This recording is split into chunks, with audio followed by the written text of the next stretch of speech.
YouTube, Rook here from Rook Geek Goodness, my little channel web for all things geeky and cool. Welcome back to the channel, guys. Welcome back to a brand new video.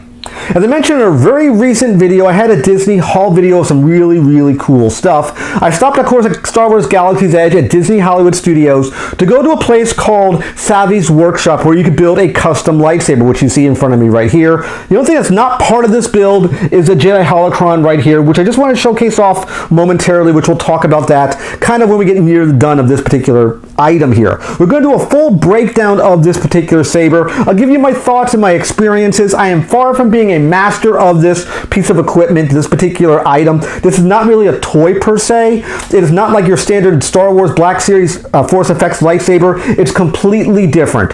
It has a price point of $230 US. It is not a cheap lightsaber at all. And when you go in there to buy one of these items, you have to have a reservation, usually 60 days ahead of time. You make your payment, of course, via usually credit card, and you got to pick one of 4 different themes, 4 different pillars to pick from. You either have peace and justice, power and control, elemental nature, or protection and defense.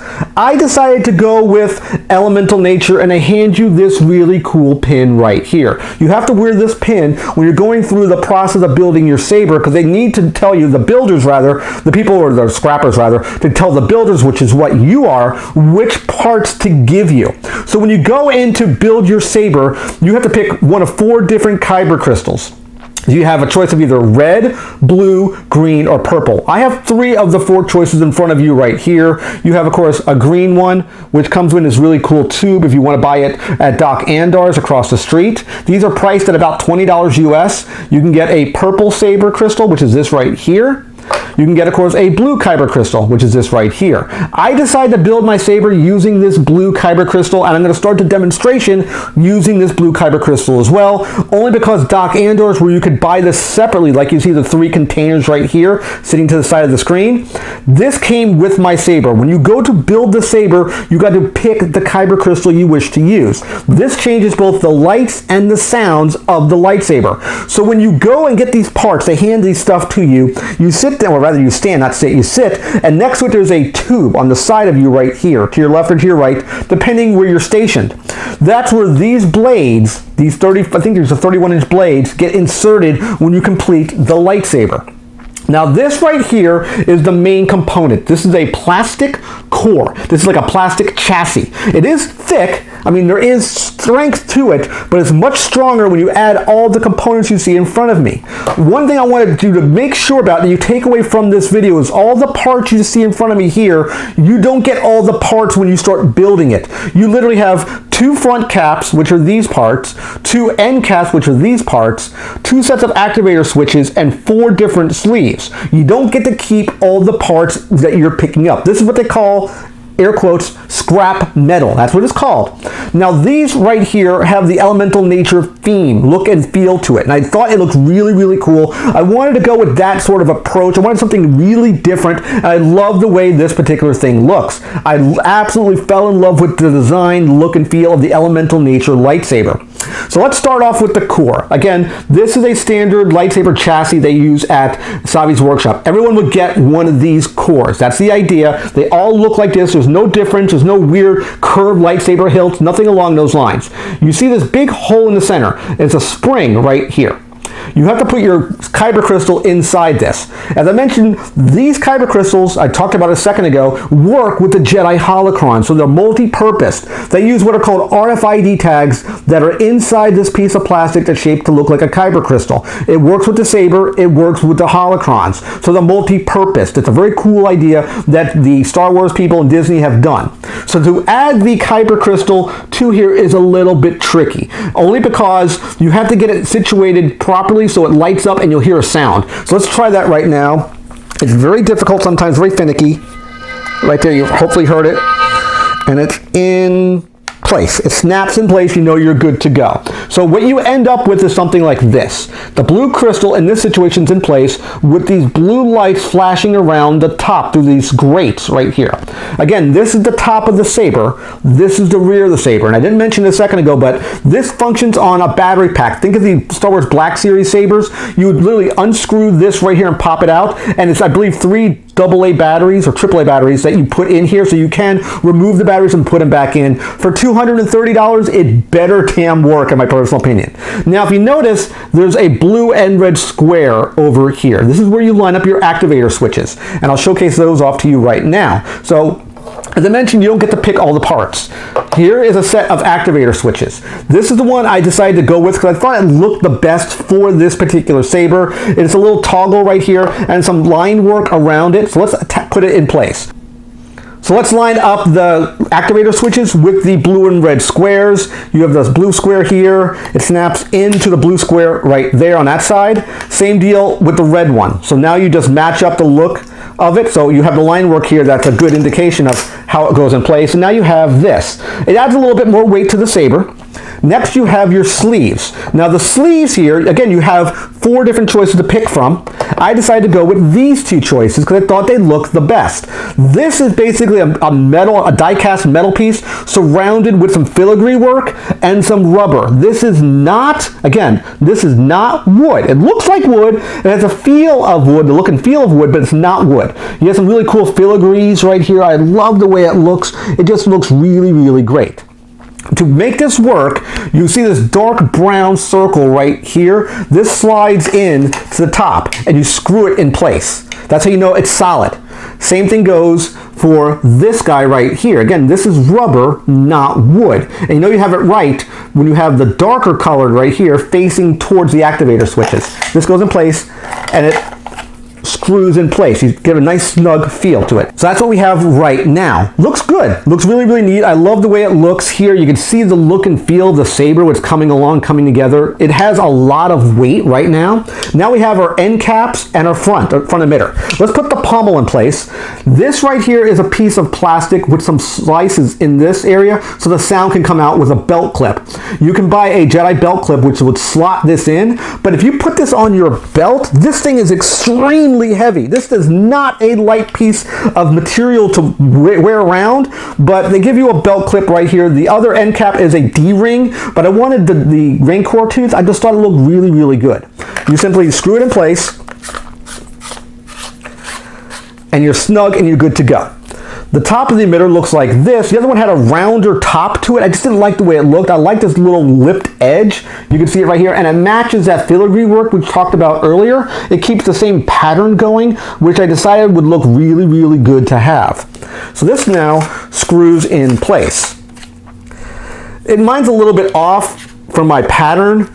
If I keep tightening it, I probably can get it to line up perfectly, but it's pretty close, and I don't have a problem with that. So when you get done, this is the saber I have built. It looks really, really good. I like it.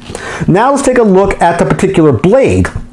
The blade here is your traditional kind of Star Wars blade. There are some little silver points here that plug into the saber, and you know you have it plugged in properly when you feel it click, and then you'll hear it make a noise. You know you have it properly set it in. So it goes in,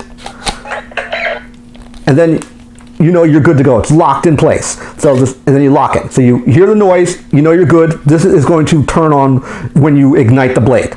So when I ignite the blade, I'm going to cut all my lights here, and then I'm going to do some additional changing of the plates with the different kyber crystals so you can hear the difference of the lights and sound with this saber. So now I pulled the camera very far back so you can get this in shot so you can see what it looks like. So I have my blue kyber crystal in place. You just saw the up close shot of me putting it together. Let's turn the saber on so you can see what it looks like, and then we'll take shots of it with different crystals. So let's take a look at the blue one first.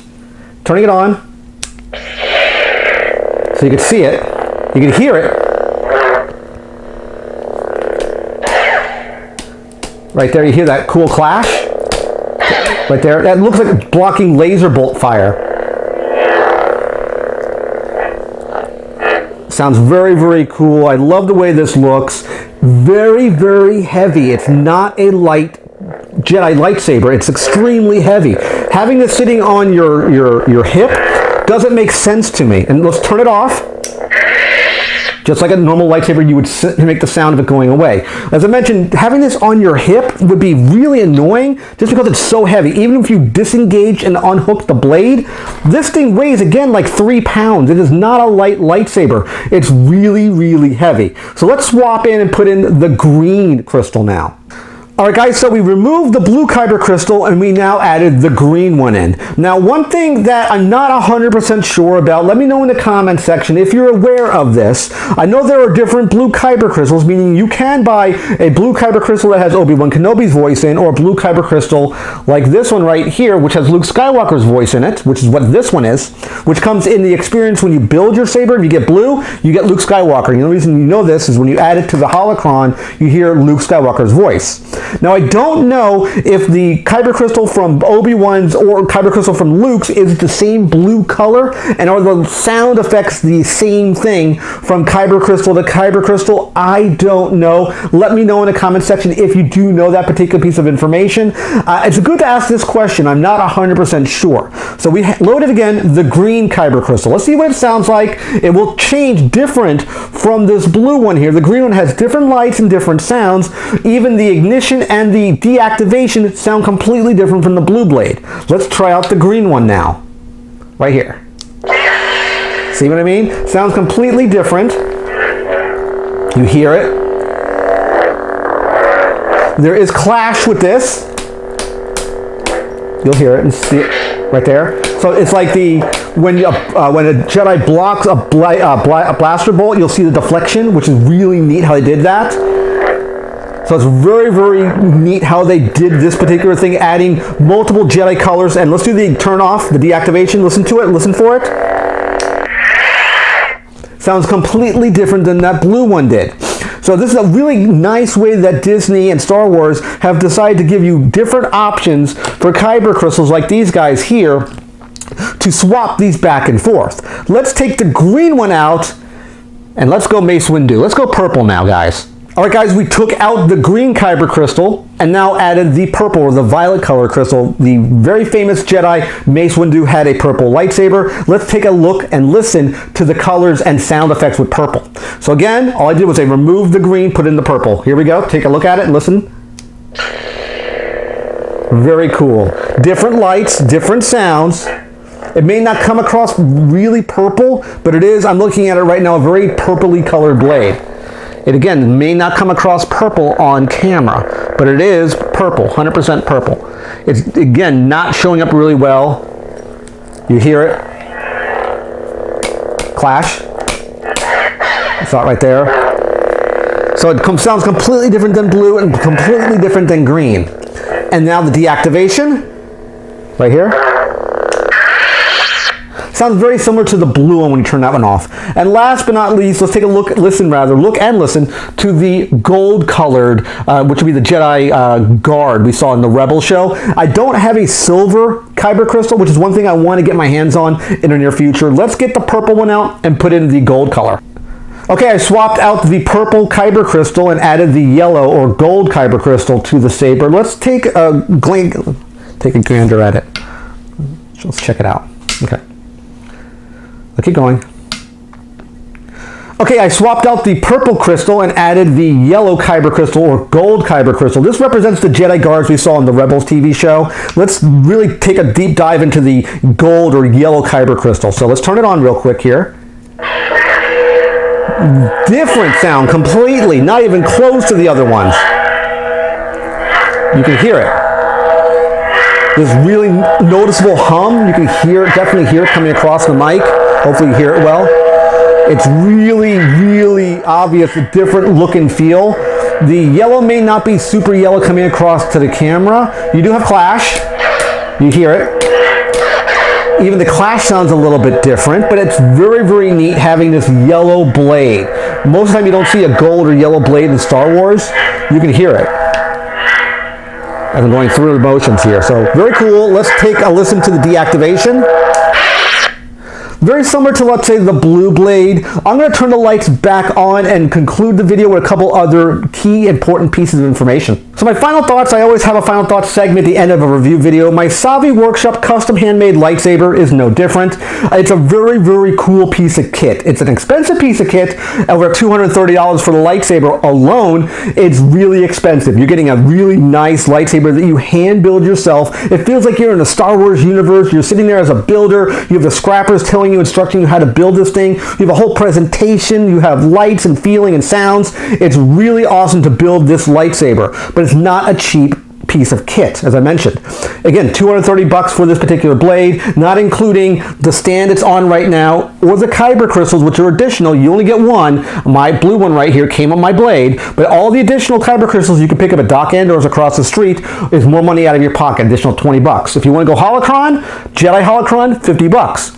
Sith holocron, which isn't here, is another $50. So this right here, just alone, is like a $350 or more investment just into Star Wars merch. So if you're going to go all in, go all in. I really like the experience of putting together my own lightsaber. It was very, very fun going elemental nature. I love the look and feel of this design. I went with this specifically. I looked online. I liked the feeling of the wood grain. I like the filigree, the design, the embroiderment in the front of the saber here, the leather wrap, even though it's rubber. We know it's rubber, but I think it's really awesome. The back, the pommel here, which has the Rancor tooth. There's 2 points of interest I didn't talk about yet, and that is one, what happens when you take the blade out and turn the saber on. I didn't showcase that in the video. Let's do it right now. When you detach the blade, you hear it come out.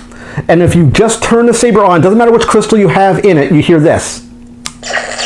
It's the saber, the sound they use when a saber is broken. They use that a lot in the Star Wars canon. You'll hear that really cool sound effect when it doesn't work. So let's put the blade back in. You hear it? And then you lock the blade in so it won't come out. So you have to make sure you push it in and then twist. The other point of interest I have not talked about yet is this really cool sheath they give you here. This really cool scabbard. When you leave the presentation, they hand every single person one of these bags. This is to carry and store your Savi lightsaber in. Is it the best bag? No, not really. But it's good enough to get you through the day. So all you literally do is you basically slide the saber in, blade first through the opening, goes all the way down, right here, and you can tie it at the end closed. So what you have here, you'll be walking around on your shoulder, let me swing it over here, you'll be walking around on your shoulder like this through the parks. So you'll be able to carry it around with you. It gives you some protection so you won't bang and ding your blade. Is it, again, the best scabbard in the world? No, but it's good enough to get you through the day and get the blade home. That's the idea of this bag. One thing they talk about here, and I didn't showcase it yet, I talked about it on my video a day or two ago, is the Savi tag. So on the bag itself, you get this really neat tag that talks about the lightsaber itself. It's called Savi Custom Built Handmade Lightsaber. I was curious about the batteries. It tells you in the directions here, it uses 3 AAA batteries. I wasn't sure if it was AA. It is in fact AAA batteries.